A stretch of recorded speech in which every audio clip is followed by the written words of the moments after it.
அயனார் துணையில இன்னைக்கான எபிசோடு என்னன்னு பார்க்கலாம். சோழன் வந்து ரொம்ப சோகமா வீட்ல உட்காந்துட்ருக்காங்க. அந்த டைம்ல நிலா வந்து நம்ம இன்னைக்கு அட்வொகேட்ட போய் பார்த்துட்டு வரலாமா அப்படின்னு சொல்லிட்டு கேட்குறாங்க.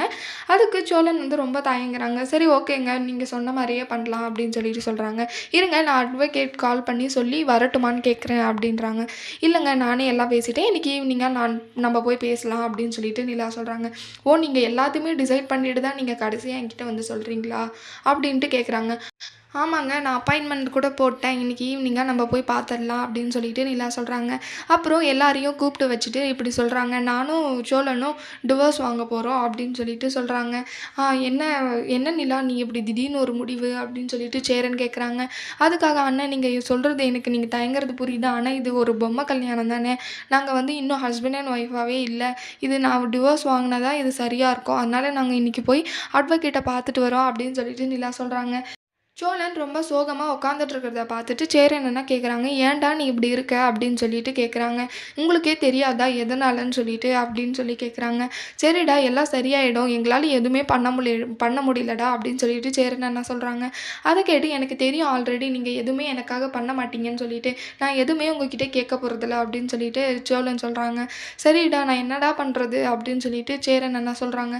பாண்டியனும் சொல்கிறாங்க. இது உன்னோட வாழ்க்கைடா, நீ தான் பார்க்கணும். நீங்கள் ஒன்றும் ஃப்ரெண்ட்ஸ் கிடையாது, சண்டை போட்டதும் நாங்கள் சேர்த்து வைக்கிறது இது வேறு விஷயம்டா, நான் போய் எப்படி பேசுறது அப்படின்னு சொல்லிட்டு சொல்கிறான் பாண்டியன். ஓ அப்போ நானே பார்த்துக்கணுமா? சரி விடுங்க நானே பார்த்துக்கிறேன். ஜஸ்ட் இது என்ன டிவோர்ஸ் தானே, அதுக்கு கொடுக்கறதுக்கும் இன்னும் 6 மாதம் ஆகும். நான் எப்படியும் அதுக்குள்ளே ப்ரப்போஸ் டே அன்னைக்கு, வேலண்டைன்ஸ் டே அன்னைக்கு நான் ப்ரப்போஸ் பண்ண வைக்கிறேன் அப்படின்னு சொல்லிட்டு சோழன் சவால் விடுறாங்க. பாண்டியனும் வானதியும் மெக்கானிக் ஷாப்பில் உட்காந்து பேசிகிட்டு இருக்காங்க. பாண்டியன் கேட்குறாங்க. நேற்று உங்கள் அப்பா வந்து இங்கே பேசிட்டு போனாரே, வீட்டில் போய் என்னாச்சு அப்படின்னு சொல்லிட்டு கேட்குறாங்க. என்ன எப்பயும் போல் திட்டு தான், எல்லாருமே திட்டிகிட்டே தான் இருக்காங்க அப்படின்னு சொல்லிட்டு சொல்கிறாங்க. பத்தாத்துக்கு ஊர்லேருந்து ஒன்று வந்திருக்கு, அதுவும் சேர்ந்து என்ன பேசுது அப்படின்னு சொல்லிட்டு சொல்கிறா. யார் அப்படின்னு சொல்லி கேட்குறப்போ என் அண்ணன் தான் வெளிநாட்டுக்கு போனவன் வந்துட்டான், இனிமேல் சாரெல்லாம் அங்கே போக மாட்டாராம் அப்படின்னு சொல்லிட்டு பாண்டியன் சொல்கிறாங்க. அந்த டைமில் அவங்க அண்ணன் வந்து அந்த மெக்கானிக் ஷாப்பில் அவங்க 2 பேரும் பேசுகிறத பார்த்துட்டு போயிடுறாங்க. வீட்டுக்கு போயிட்டு கத்துறாங்க. என்ன புள்ள வளர்த்து வச்சிருக்கீங்க? என்ன இப்படி பண்ணிட்டு இருக்கா? அந்த மெக்கானிக் ஷாப்பில் அந்த கடைக்காரனோட உட்காந்து அவள் பேசின்னு இருக்கா அப்படின்னு சொல்லிட்டு வந்து வீட்டில் கத்திட்டு இருக்காங்க வானதியோட அண்ணா. அதுக்கு அவங்க சொல்கிறாங்க. நாங்கள்லாம் எவ்வளோ சொல்லிட்டாங்க, அந்த கழுதை கேட்கவே மாட்டேங்குதுடா அப்படின்னு சொல்லிட்டு அவங்க அம்மா சொல்கிறாங்க. உடனே அப்போ வானதியும் வராங்க. வானதி வந்ததும் அவளுக்கு அங்கே சண்டை வருது. வானதிக்கும் அவங்க அண்ணாக்கும் அடிச்சிடுறாங்க வானதியை அவங்க அண்ணா. அடுத்து அவங்க இனிமேல் நீ எங்கேயும் பேசக்கூடாது அப்படின்னு சொல்லிட்டு அவங்க அம்மா வார்னிங் கொடுக்குறாங்க.